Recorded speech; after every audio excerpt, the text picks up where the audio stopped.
20 years ago, if you told me Gilbert Arenas, Baron Davis, Allen Iverson, that's going to be the prototype point guard today, I'd be like, get the hell out of here. But it's a bunch of Gilbert Arenases and Allen Iversons running around in the NBA today.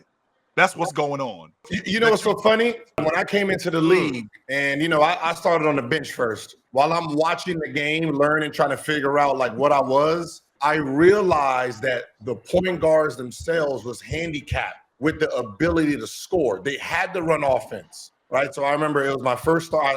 My first start was against Tony Parker and the Spurs, and I said, man, look, I'm more of a scoring guard. Like, how do I get my shit off? And then he says, I watch you. You're faster than everybody. Do what I do. Beat everybody up the court. He said, beat up everybody up the court. Try to get your easy layups. And then in the half court, pass to your big man. I said, well, our big man sucked. Then he says, well, you're going to be hard to guard at some point. So lucky for me, we didn't have a big man that I had to pass the ball to. So it was just a guard-oriented offense. This is with the Warriors? Yeah, but this was the Warriors. Okay. So what was happening was the big man themselves was becoming weaker for the guard to become stronger.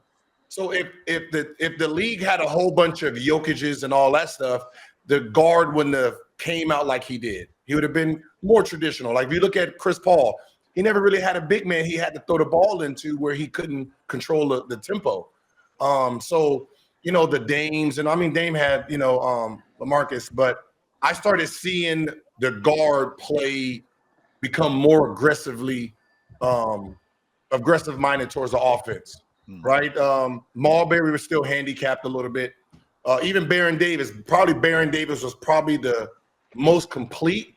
I mean, he couldn't shoot the ball, but if he got hot.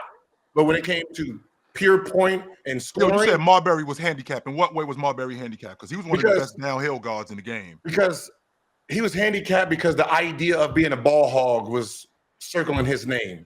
So he couldn't go out there and try to score 50 all the time if he wanted to, right? He was like. Would that be because of the unit he was on or because that was the game? Just because of media.